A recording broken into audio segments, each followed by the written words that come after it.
This is Democracy Now!, democracynow.org, The War and Peace Report. I'm Amy Goodman. And I'm Juan Gonzalez. Welcome to all of our listeners and viewers across the country and around the world. The Israeli government deported the head of Human Rights Watch's Israel and Palestine office, Omar Shakir, on Monday. The organization said the move places Israel in an ugly club of authoritarian regimes. Israel has accused Shakir of supporting the Boycott, Divestment and Sanctions movement, a nonviolent global campaign aiming to pressure Israel over its treatment of Palestinians. A 2017 Israeli law bans foreigners from Israel if they publicly support the BDS movement. This is Omar Shakir speaking on Monday. If the Israeli government can deport somebody documenting rights abuse without facing consequence, how can we ever stop rights abuse? We believe in the right to free expression, including the right of all people to call for boycotts or to oppose boycotts as a part of legitimate free expression. The executive director of the human rights group B'Tselem, Haggai Elad, tweeted in response to Shakir's deportation, quote, "International and Israeli human rights NGOs have much broader leeway as we enjoy so many more privileges and protections compared to Palestinian colleagues. But in targeting HRW, Israel aims to deliver a chilling effect across this entire spectrum," he wrote. Well, for more, we go to Stockholm, Sweden, to speak with Omar Shakir, Israel and Palestine Director for Human Rights Watch. He was just deported and is now traveling around Europe to raise awareness about the Israeli human rights abuses. Omar Shakir, welcome to Democracy Now! Explain what happened and how long you have been in Israel and Palestine and what Israel did. Thank you, Amy, for having me. The Israeli government for 2.5 years now has been trying to bar Human Rights Watch's access to Israel and the occupied Palestinian territory. It began actually with a denial for the organization to hire a foreign employee. When we went public with that effort, they quickly reversed and gave me a work permit, but almost immediately began investigating my status. And 1.5 years ago, they revoked that work permit.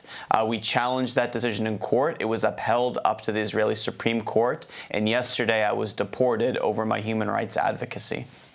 And could you talk about that Supreme Court decision? What was the basis for it?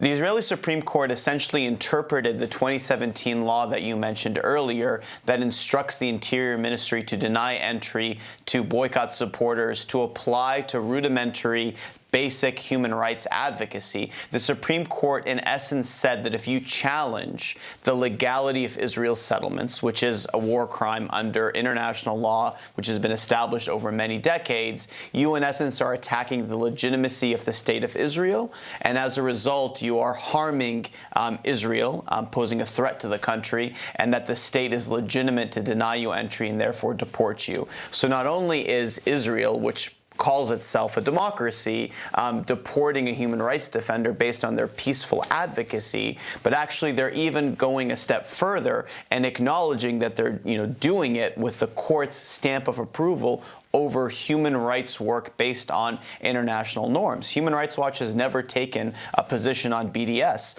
What we rather do is call on businesses, as we do across the world, to respect human rights. And decades of research has led us to conclude that businesses which operate in the illegal settlements invariably contribute to that illegality and to rights abuse. And we've asked for them to stop doing that, which is, of course, different than a more general boycott call, or even a boycott call specific to those companies or to Israel proper, which we've never done. So give the example. For example, Airbnb. What did you call for them?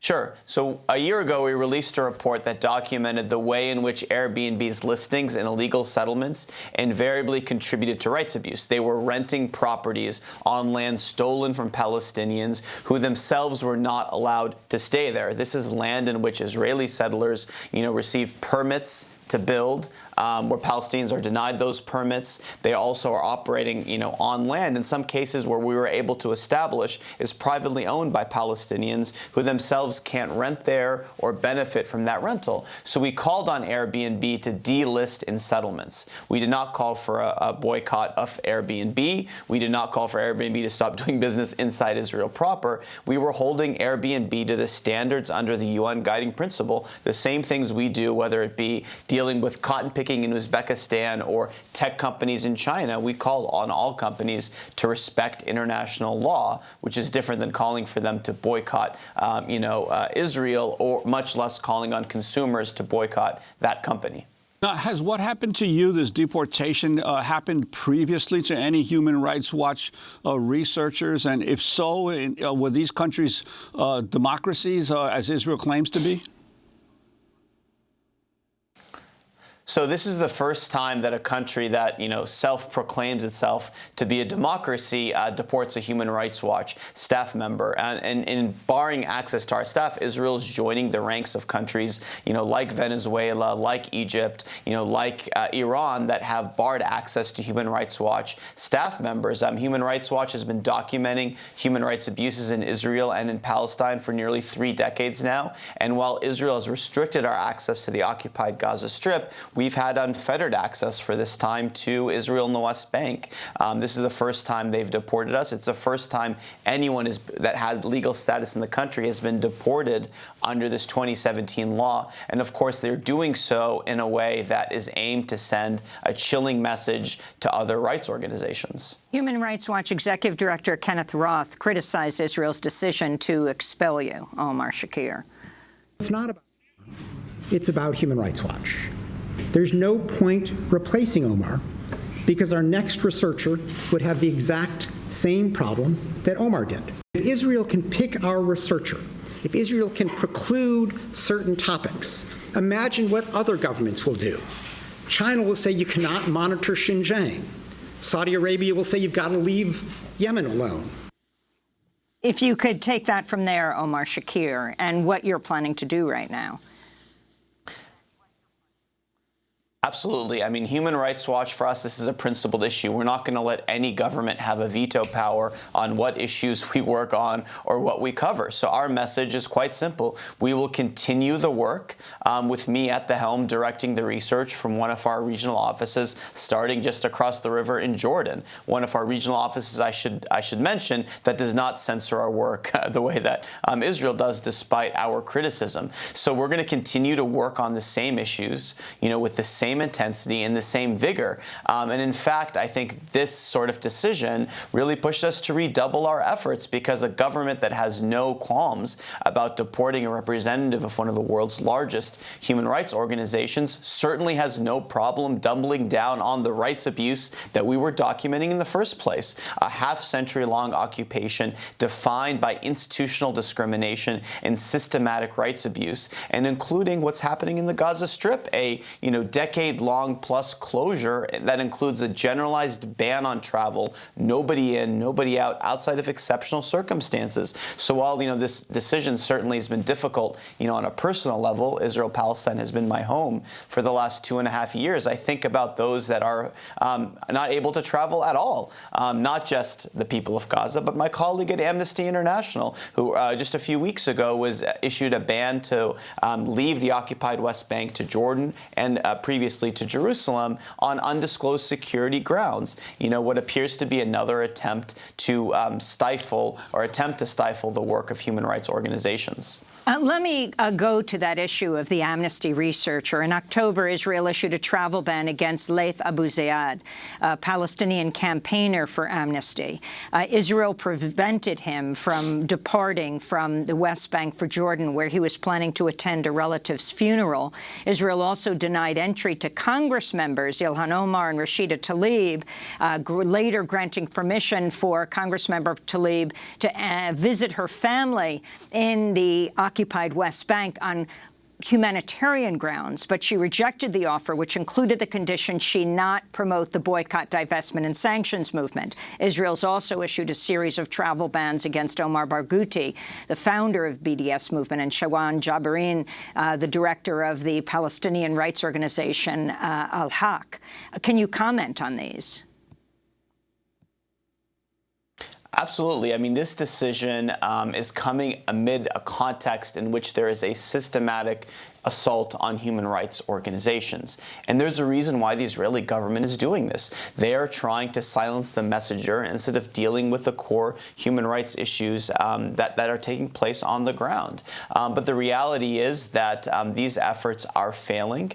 These efforts have only shined a light on the very issues that Israel is trying to cover up. But of course, what's happening to me must be noted is small compared to what Palestinians face. In addition to Laith's travel ban that you mentioned, in recent months we've seen Al-Damir, a Palestinian prisoner rights organization, have their office raided by the army. We've seen a field researcher with Beit Salem who was detained while doing field work. And of course, if this is the way that human rights organizations are being dealt with, think about the millions of Palestinians in year 53 of an ugly occupation, in which they regularly face excessive use of force, home demolitions, movement restrictions that are discriminatory, not to mention not having the most basic civil and political rights. A 50-year-old Palestinian today in the West Bank has never had the right to free expression, the right to free assembly, the right to free association. They've been living under a brutal military rule that the Israeli government wants the world to forget about, but we won't forget about it. I wanted to ask you, both the European Union and the United Nations have condemned this action by Israel, but of course Israel routinely ignores such condemnation from those international bodies. What about the United States government? Where is it right now on this? And could it have potentially an impact in terms of this kinds of actions of Israel against human rights advocates? The United States has never used its leverage to actually, rein in Israeli rights abuse. But what we've seen under the Trump administration is a shift to green-lighting, Israeli abuses and really being complicit in them.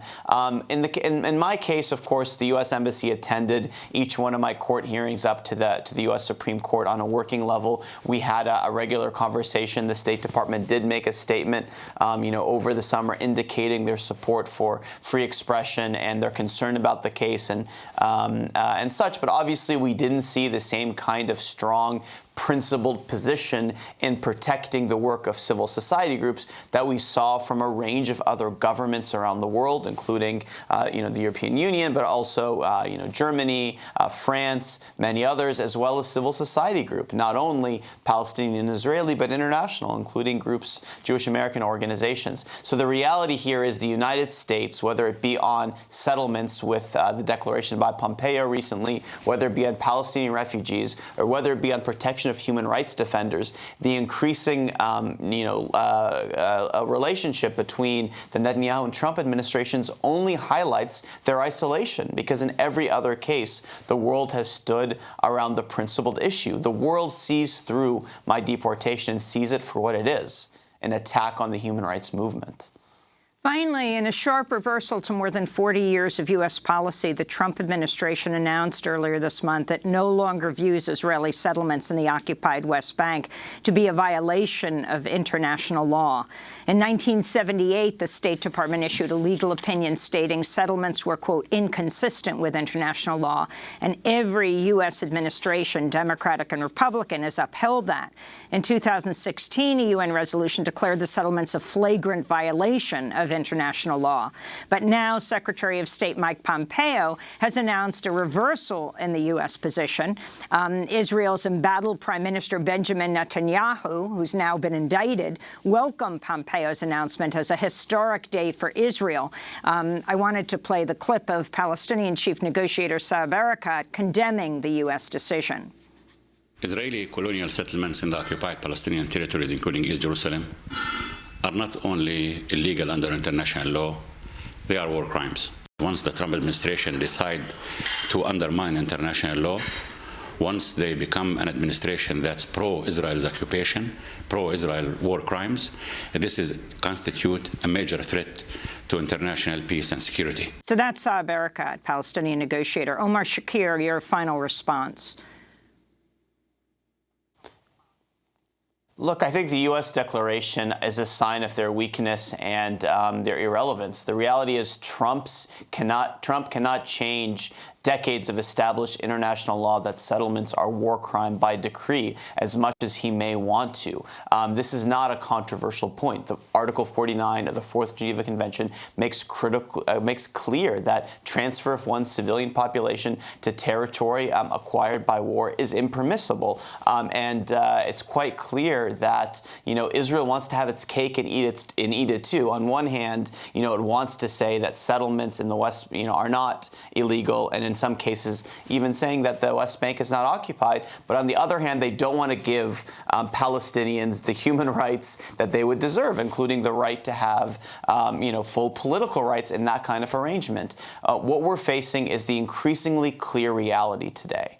Between the river and the sea, so in the land of Israel and Palestine, you have about 13 million people, about half of whom are Israeli Jewish and half of whom are Palestinian. And Palestinians are treated fundamentally unequally, with different sets of inferior rights, whether they're in Gaza, the West Bank, or in Israel proper. That reality has become increasingly transparent, and the world needs to take action to stop that.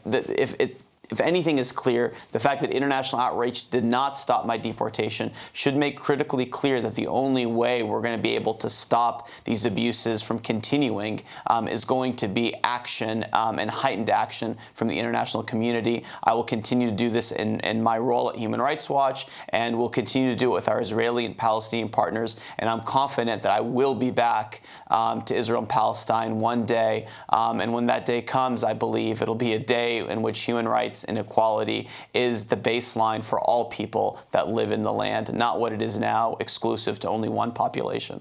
Omar Shakir, we want to thank you so much for being with us, Israel and Palestine Director for Human Rights Watch, who was just deported from Israel, speaking to us from Stockholm, Sweden, where we'll be broadcasting next week. When we come back, more than 340 people in Iraq have been killed since nationwide anti-government protests began in October. We'll speak with the Iraqi poet, novelist, scholar Sinan Antoon. Stay with us.